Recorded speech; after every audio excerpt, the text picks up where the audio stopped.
looking for some folks to help with notes. I posted the link to the notes in the chat. So if I could have some confirmation from some folks if they're going to be able to kind of record, major decision points and action items in the notes. Do we have any volunteers?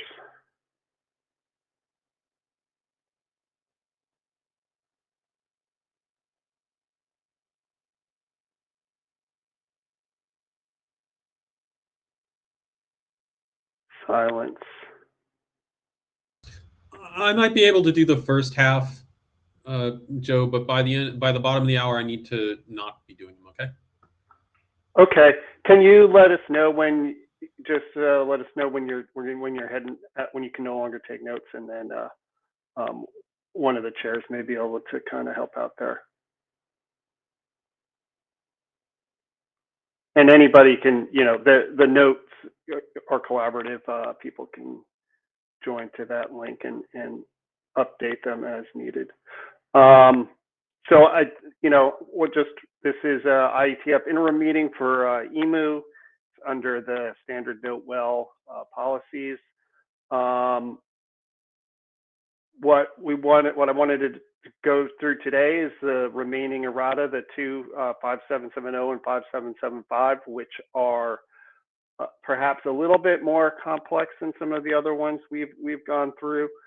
Are there other? I think that's the primary topic. Are there kind of important topics that we would want to talk about before that? We can always add additional things when we get through those. But does anybody have any topics to supersede those two? All right. If not, then Alan, do you want to go through those? Yeah. Okay. Screen sharing. Let's see. We can do that.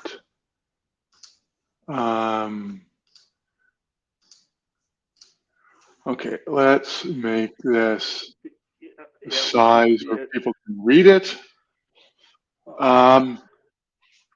5770. So I put some markdown, rather than doing slides, I put some markdown files into Git.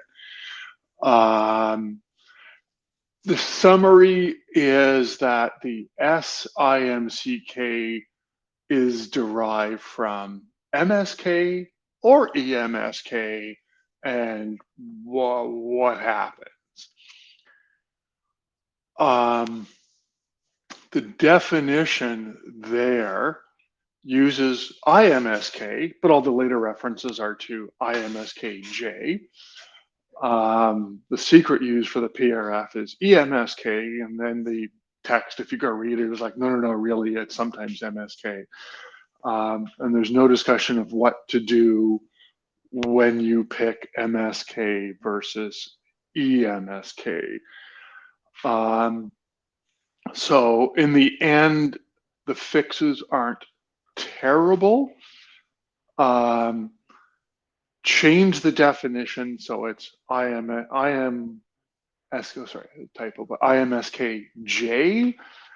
Use the word secret instead of EMSK. And that solves that definition problem. The other complexity, based on Alex's suggestions of implementing this and interoperating, there's now some additional text saying, yeah, I know it says you derive SIMCK, but in fact you have to derive two complete sequences, one of which is MSK derived and the other one is EMSK derived. And there's the latest commit there, which is linked if you go to GitHub. You can see that. So in the end, I think there's a lot of sort of technical squinting at it, but the solution is not that complicated. Now, one of the things that I think may complicate it, and I mean, in practice it may not, because it probably won't happen, but what happens if you have a series of methods, right? And each iteration of a method, you know, has the potential to generate an EMSK and an MSK. And in some implementations, the EMSK may not be generated, and in some it will. And so you can end up with, like, say, 3 methods, which may or may not be a good idea to have those, but like you know, the one party uses the MSK for all of those, and the other party uses the EMSK, or so one party uses the MSK for all of those, the other party uses the MSK for 2 of them. Like, is there a problem with, like, combinations? Or do we just say, like, because well, I guess there's only 2 options, and because, like, do you have to keep this running total, or is it resolved after each method execution, you know which MSK or EMSK you used? Is that so? This value of SIMCK is really an intermediate result used to derive the IMCK. And what the text says is, if a method doesn't produce EMSK or MSK, then your derived IMCK is 0. Right? So think of this sequence. All of this S stuff in the middle is thrown away after you do that calculation.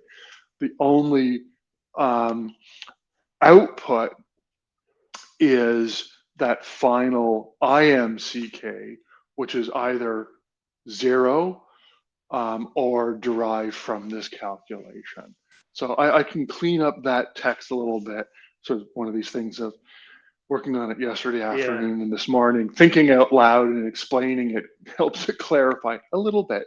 So I'll see if I can clean up that text a little bit. But yes, it really should be clear that this SIMCK is an intermediate thing, and its only purpose is to derive that next thing. And then one of the other errata was, what do you do when you have, like, basic password and no MSK or EMSK? And the answer is your IMSK output is all zeros. So with all that, go ahead. That one stage is all zeros. I think it's only the MSK is 0. I don't think the whole lot flattens out to 0, if I remember. The bit that gets fed in, the sausage, like your secret is 0, not the SIMCK is 0.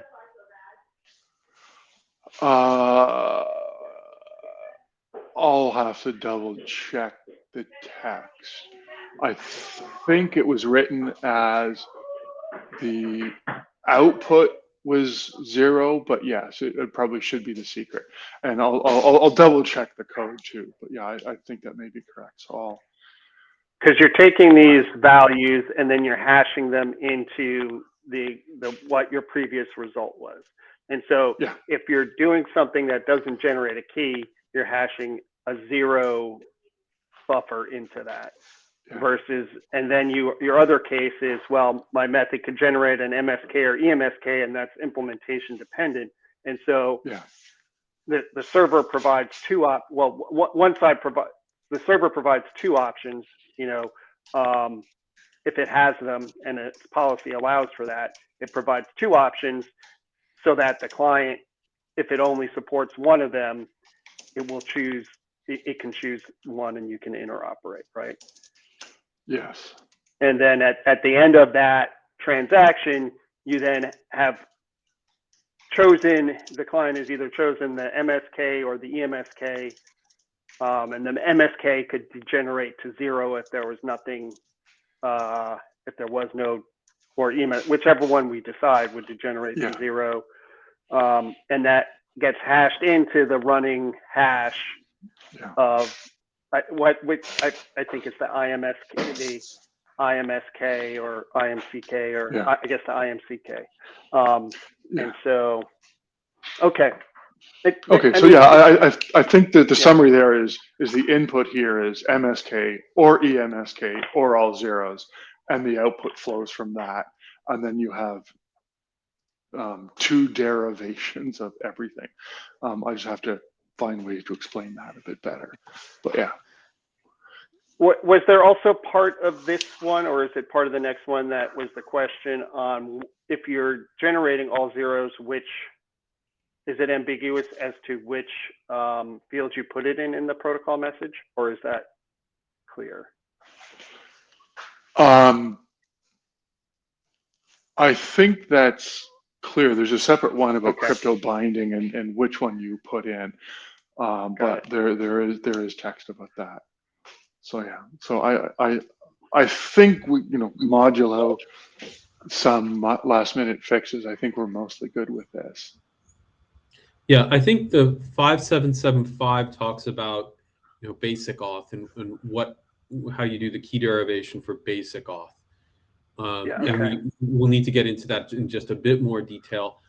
What concerns me a little bit in this one, and we should just, I think probably it will help to have some test vectors to see this. But if all we're doing, Joe, is hashing in a 0, this is really sort of a null op, isn't it? In terms of a security value, right? Yeah, it's a null op because like a 0, you always know it's going to be 0. There's no way to bind anything to the tunnel because there's nothing generated. I think we had some discussion on the list, and from my memory of why we did it this way was just to kind of keep the implementation simpler. But like certainly, whether we change that or not, I think we could change it in the revision. We couldn't change it in an errata, I don't think, but we could change it in a revision if we thought that was an improvement and people wanted to do that. Yeah, I think that's a good point. We should separate the errata and just a little bit. I don't want to go too far from. I'd like the errata to be pretty close to what's in the revision. I know that Alan would for sure, but if we're doing something that doesn't make sense, and especially if like the security area is going to throw up red flags and vomit all over all of us over this, then we have to change something. So we'll have to be a little bit careful about that. But for the errata, I think the text needs just a hair more specificity in order to close it. But I think we're close. I think what Alan is proposing is okay. Yeah, so I think what we would do here is kind of, review the text that Alan proposes, because like it'll be easier to review like the concrete proposal versus like kind of unless there are specific things we want to talk about. But I think the thing here is that it's the current text is pretty unclear, and so we just want to have text that clarifies it in a way that helps the implementers implement to what most implementations are doing. Yeah. I think that's good. So go ahead, Alan. Yeah, just in terms of wording, right? I think it's probably also good to mention whether, just to reiterate perhaps, and this is because it's a bit of a change, that when we're talking about inner method, it could be an inner eat method. It could simply be the execution of TLVs, I think is what we said, correct? In a previous, that was what we said in a previous erratum. Yes, that's why I have 5767 there. It's addressed there. We can get to that after 770 and 775. Okay, yeah, I was just going to say, if in as much as we're saying that, we should just make sure that it may need to be reiterated in several places, just in the errata, so that it sinks into people's heads in case they read one and not the other, for instance. Yeah. For me, using all zeros, I mean, it's a choice. You got to pick something. I think the only other alternative for something like basic password is use the password here as the secret, and that way you're doing some level of crypto binding to the actual password that was sent over. That would really be the only other choice. But yeah, we can't rev teep in an errata update. Yeah, I agree with that. And we can discuss using password. The reason why I think we didn't do that is that one, it's not clear that it helps anything because you're still sending that quantity within the tunnel, right? So it's not going to make anything better. And then, for each kind of method that doesn't derive a key, you would have to say what quantity it was that gets it and how it's encoded and all of these things. And so it seems simpler to not do that. And there might be more considerations around hashing in a password, although it shouldn't really matter because all of this is, the hash function is kind of generates pseudo-random output. So it shouldn't be too big of a deal to hash in the secret like that. What I would say, Joe, in the errata is just that we should note in the errata that when we're using all zeros, that it doesn't provide security value. The only purpose here is to provide consistency of implementation for interoperability's sake, not security. Yeah, what I think we should include that in the text for 7170 revision, and what I want to do is have the text for 7170 match as close to the errata. Those texts, there shouldn't be much difference to them unless we're making some sort of change that we can't make in an errata, right? So the goal here would be to align those two things and have that explanation. There's like Alan said, there's clarification and terminology and all of those things. Some of it's editorial, some of it's a technical clarification. But I think we could put those together in one section because it's just, I think most of these changes are contained in one section. So like it's one errata, in a sense, we can have one block of text that gets replaced.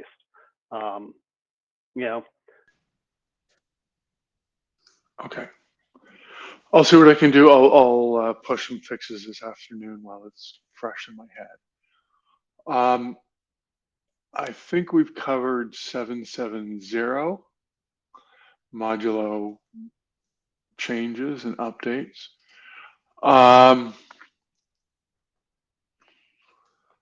775 turns out to be relatively straightforward. There's a bit more to it than this. As you see, there's 3 different commits here. But there's a definition for how to derive CMKJ, but not CMK0. So we add some text in, which is that, and then make sure that the references to things are consistent. There is the original text sort of assumed the reader knew what was meant, and I've gone through and double checked references to CMK and all this to be sure that they use consistent terminology everywhere. It doesn't change any of the technical meaning or implementation, but it does make it easier for an implementer to read it and know, I know exactly what to do here. So if you want, I can pull up those 3 commits, but I think it's similar. There is some overlap between 5770 and this one, and that they're all deriving related things using similar technology or terminology, sorry.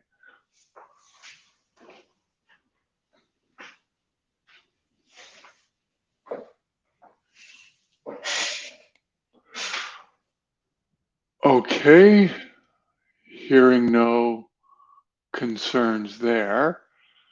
I think it'd be good to move on to 5767. As Elliot was mentioning, the text, this was a bit bigger one in terms of edits.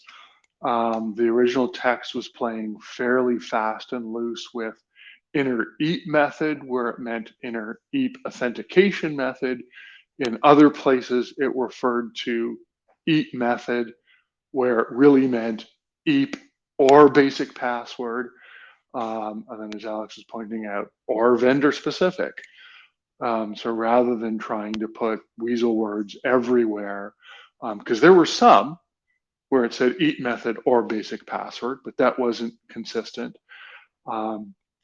So I've defined something new at the top of the document in the terminology section, saying there is a new term, inner method, which is wave your hands vigorously, whatever happens inside the tunnel for authentication, which is an EAP authentication method, username, password, or vendor specific. And then all of the text can refer to inner method. And then as a side effect of that, the EAP sequences section simply becomes an EAP section, because there can be a little bit of text before that saying, oh, by the way, you can mix and match inner methods however you want. And so some of the sequence stuff in that EAP sequences section goes away. And then the EAP authentication section becomes inner EAP authentication method, which is a little long, but it's only used in that one section and only a few times.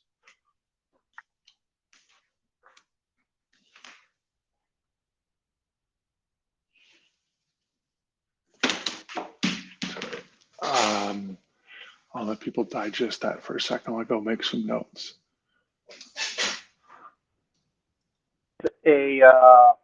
One of the errata that we would probably mark as hold for update, since it's mostly an editorial errata. I mean, I think we can include a note with the resolution that could maybe explain what will be done in the revision, but like I don't think this is something we would publish an errata for. I agree with that. I think this is a hold for update. Because, Alan, you shouldn't have to worry about, essentially traipsing through the document and trying to redesign their terminology. That's, especially since we're going to come out with a new document very soon. I would just hold for update if you're okay with that. Yeah, I think that's good. So heck, I'll make some notes for my updates for that, about pulling the 64 octets from TLS PRF. Moving on, there are, let me see here, issues. So I don't know if we want to go through the issues in detail. I opened up a few based on comments on the mailing list. So where I could address things, comments on the mailing list, I put them into the document. Where I couldn't, I opened up an errata so it was tracked. Do we want to go through that in detail? There's only a few, but yep. I have one thing that was discussed on the list that I'm not sure if I understood what the resolution or the issue was around EAP Fast MS Chat V2 and what, because that seems to have caused some interop problems, or maybe it hasn't.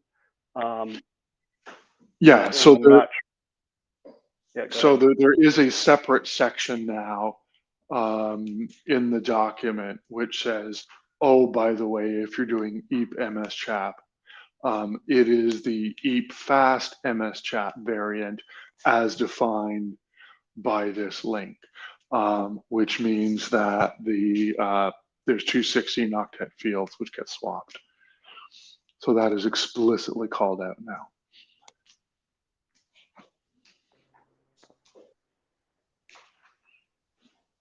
Do we have an errata for, did somebody file an errata for that? I believe so, yes. Okay. Yeah. Okay. That's what. Okay. I'd have to go find it, but yeah, there is No, an errata that's for fine. I remember now. So I think we're good. In terms of open questions, if we go from the bottom up, I think I've already addressed that. I had a consideration section. I pushed a commit and linked it to the issue. The other one, don't lose track of verified errata. I think we'll leave that. PAC, I think, is either TLS 1.3 changes or TEEP v2. I don't know what else to say about that. Let me open 5128. Alan, Sorry? I think I think the coverage on the list, if I understand correctly, that's one where essentially my read is that I was the only person who said, "Oh, let's dump it." But and since I don't mind being the odd man out, you can just close it, and we'll save it, or save it for TP2, unless other people want it. Yeah. Okay. Okay. I'll add a note offline. I think 5128 is updated. This is all adding the output lengths and updating everything to say this derivation is the first n octets of whatever. So I believe that's been updated. Yeah, I'll check. I mean, okay. You're right. It's just like we had there's the whole definition of the function signature for a PRF is like was not well defined in TEEP, or we didn't stick to a consistent function signature, so it's pretty confusing. Sometimes we have a length, and sometimes that length means you mix the length in, and sometimes it doesn't. So I wanted to just kind of make those clear and not change the function signature that TLS is already defined. So that's what this one's about, and I'll look into what you've changed. Okay.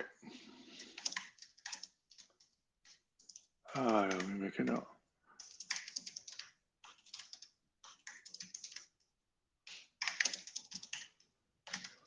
Okay.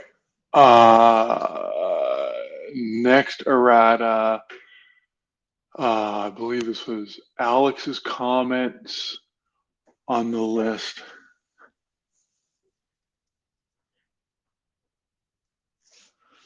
I'll let people go over that.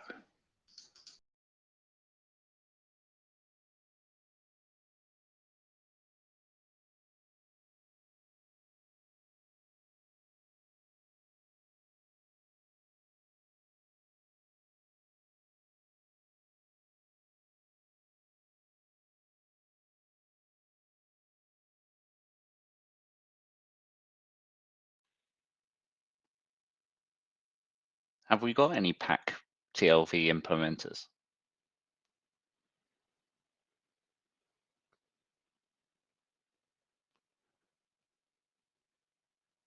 Cisco didn't implement it for TEEP.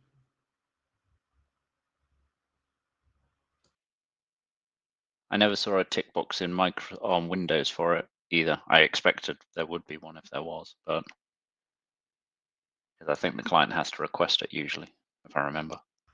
I think WPA as supplicant implemented it.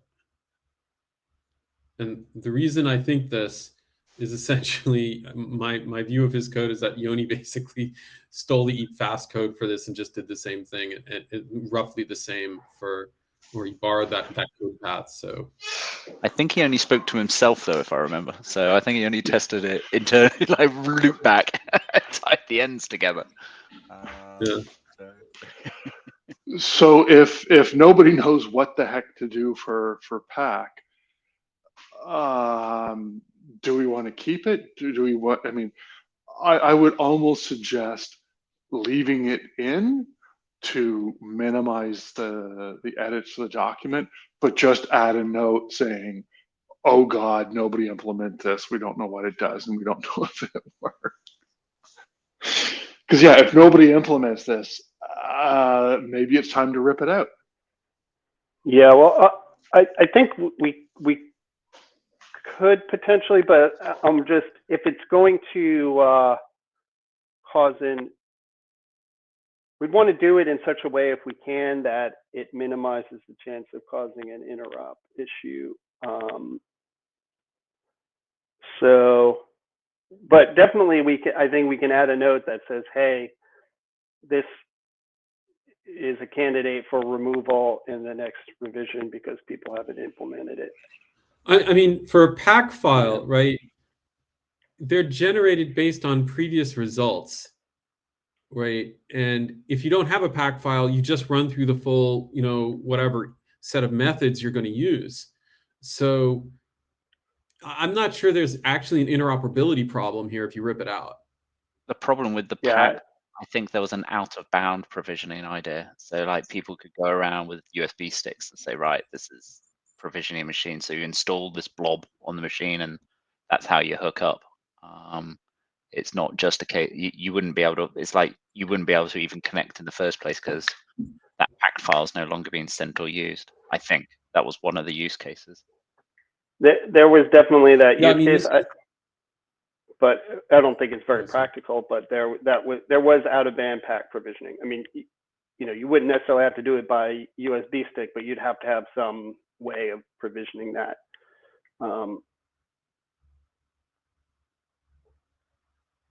Okay, so I like Oleg might. Oh, go ahead. Danger Will Robinson idea.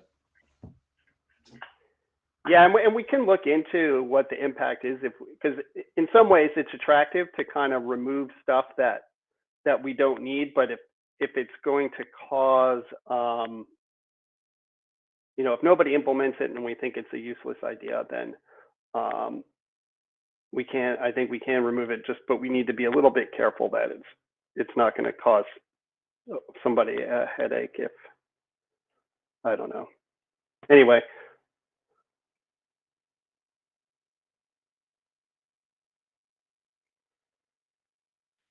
I mean, this is to describe people trying to implement it today. Like we've already got existing implementations out there, and if new people are joining the party, I don't know if the RFC 7170 describes enough of someone else's pack implementation already. If you remove this, the impact would be new implementations would not have, like, hypothetically. I don't know what the actual practical loss would be, right?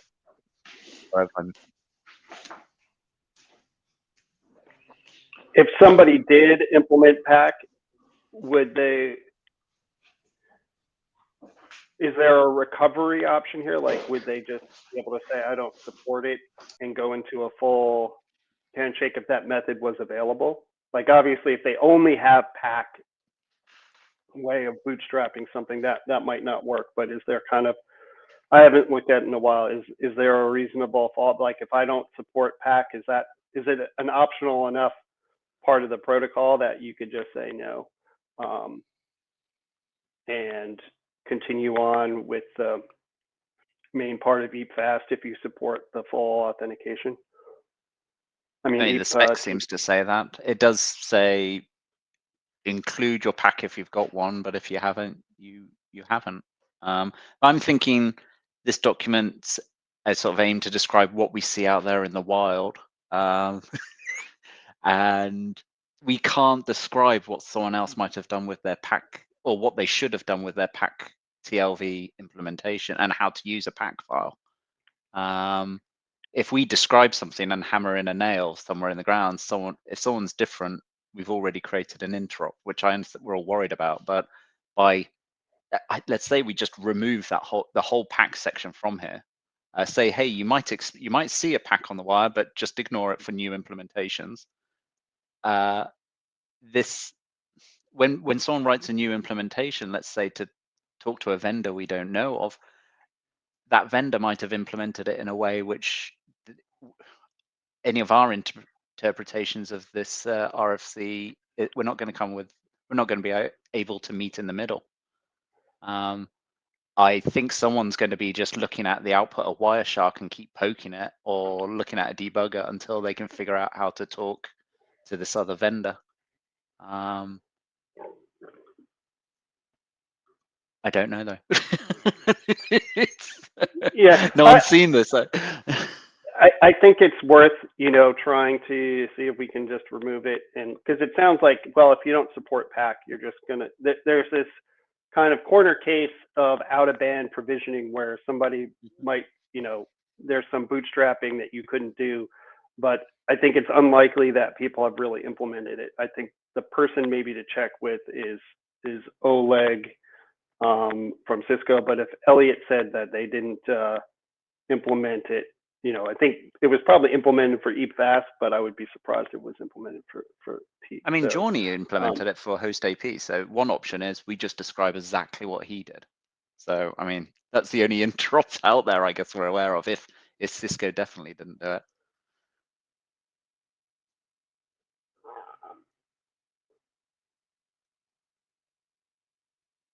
Yeah. But right. host AP I didn't think do any interrupts anywhere else. So for this, so.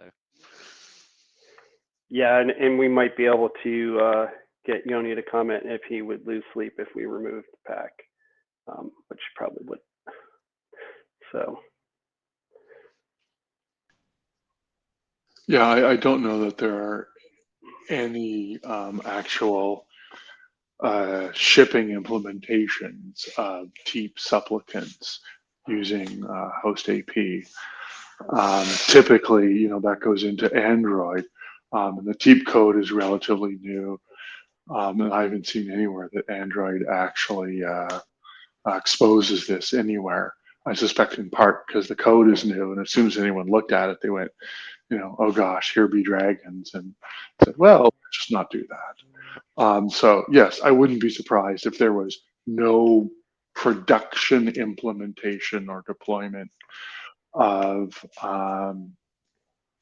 PAC, in which case there is a bit more of an argument for simply nuking it from the document.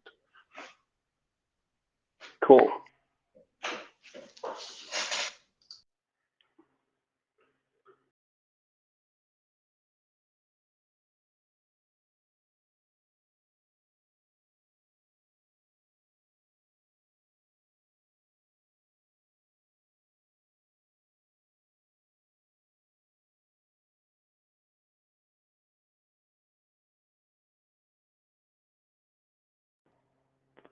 Yeah, I think if, sections that we can remove that nobody implements and nobody's going to implement would help the document.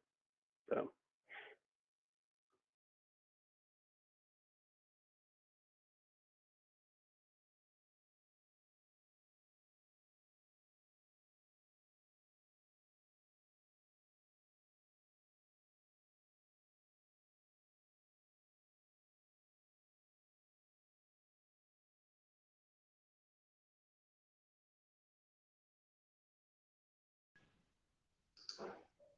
Okay, if I go back to the issues, I think most of the other issues are PAC. Heike, did you have a comment?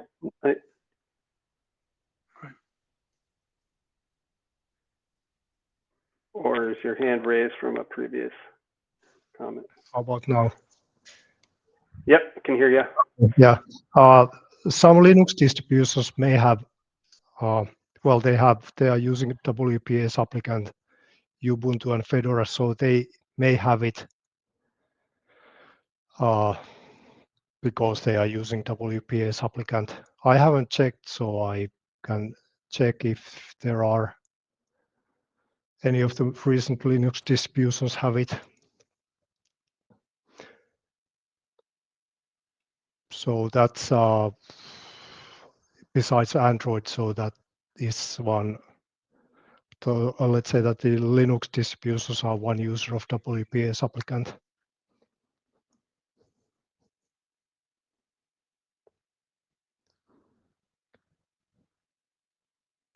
Until very recently, WPA supplicant wouldn't even talk TEEP anyway, because MS Chap, it was using the non-fast version with the keys, the MSK flipped over.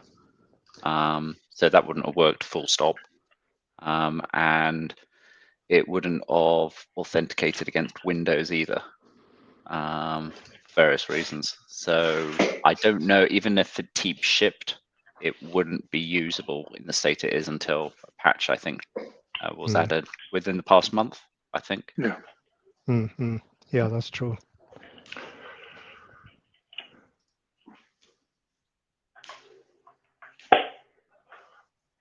Okay, so is there at least rough consensus that PAC is perhaps irrelevant, and then whether or not we remove it from the document? I think we'd have to take that to the list and have a bit longer discussion about that. Yeah, I think we should have a call on the list, but it sounds like a good candidate for removal.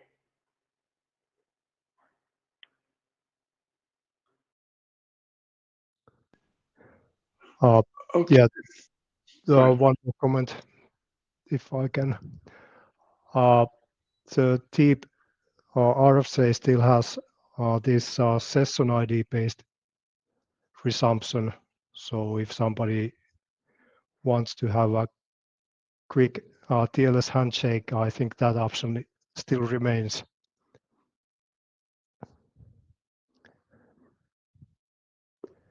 Right, you could potentially still use new session ticket, maybe. I don't know, there's another comment up at the, seems like in Alan's issues list, so something we should figure out if that's an option for people who want to be able to use the statelessness.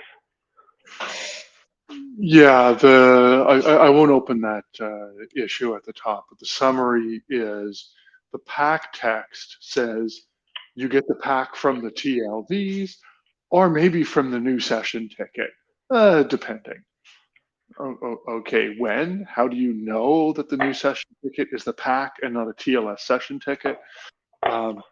So there's some incentive to go, you know what, if we're going to do TEEP stuff, that goes in the TLVs. If we're going to do SSL stuff or TLS stuff, that's TLS stuff.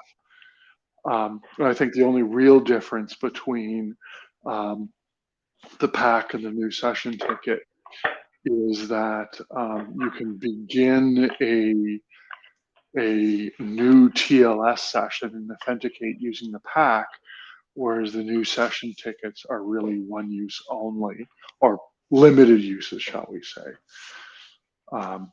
But yeah, I think generally if you want fast session resumption, that's what new session ticket is for. Use that and otherwise do full authentication. Yep.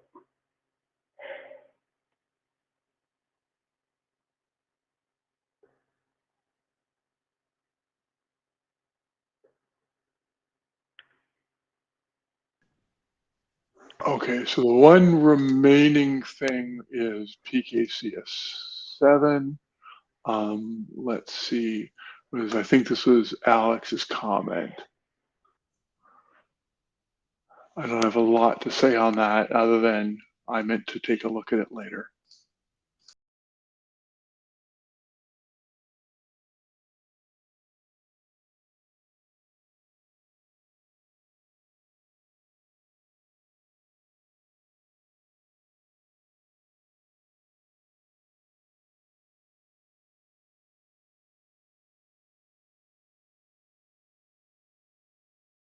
It would require digging. I would need to dig into this a little bit more to see, but it would be good if somebody's thinking of implementing this or has implemented it, then like we should get them to help with this revision. Yeah, we had no plans to do the PKCS7 or PKCS10 stuff for a while. We're trying to get this out the door first. So yeah, I have no real opinions here, unfortunately.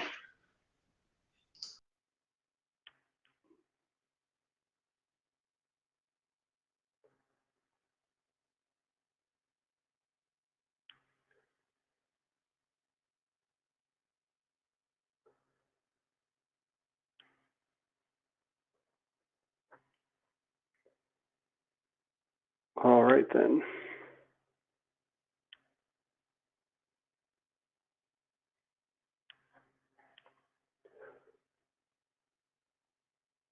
So have we gone through the sort of remaining open issues? Are there other things we want to bring up at this point? For me, that's really the highlights. There's a bunch of commits, all tweaking things here and there. It would help if people could review them, but the really contentious ones and open ones are all listed here. So the only thing I have to do now is some minor updates as noted today. And then we have to go to the list and try and figure out what to do about the pack and then this PKCS7 issue. Yeah, so I think we're getting to a point where most of the technical sort of changes, or at least have a first pass into the document that we think we're happy with, and so we'll want to have some pretty decent review of folks kind of taking a look at the document as a whole with those changes and make sure it holds together. But I think we'll maybe resolve that pack issue first and then see if we're, well, on this PKCS7 issue, and then maybe we'll be ready for a working group last call on it. It might be aggressive, but I think at least getting, you know, a set of, you know, a couple people commenting on the whole doc, and then we can ferret out any other issues.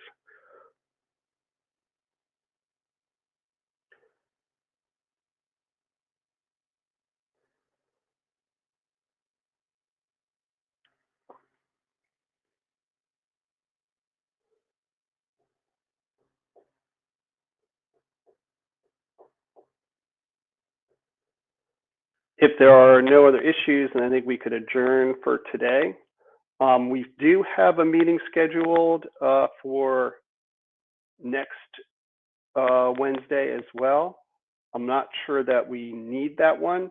I'll keep it on the schedule for this week, but if we don't seem to be having any need for it, I will cancel that one so that we get some time back. And then it does, we need at least a week to schedule an interim, and preferably 2 weeks to give, you know, make sure that we can get time so we can schedule an additional one later, say maybe in February, to kind of go through any additional issues.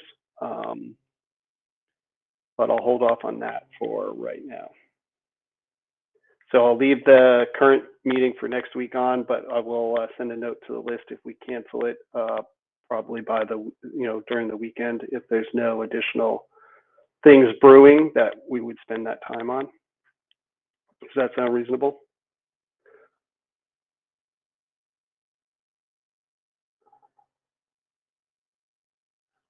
Okay, and then the goal is to kind of get, you know, technical issues resolved. So please, if you have remaining issues, post them in the GitHub on the document to the issue section, or you can suggest a PR, and then if once we have all of those issues resolved, then we can move to kind of a working group last call phase, where we'll do a working group last call and collect comments. There'll probably be some revision and perhaps another last call after that. But we'll be nearing the end of the, you know, getting the document published. And at the same time, as we're going through the issues, we can also, I've been starting to post suggested errata to the resolutions to the list, and just want to make sure that we get those aligned with the revision, and then we can send those to the AD for resolution of the errata. And that, we can do, and it'll be published, I think, sooner than the revision will be published, so people can refer to those.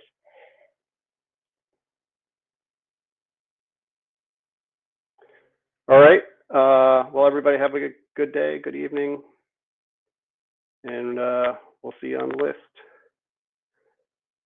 And we have scheduled some time in Yokohama for this, for EMU, and in particular this topic. And we may be kind of getting this document off into the ISG at that point in time, but it'll give us a chance to meet and resolve any additional issues that have come up.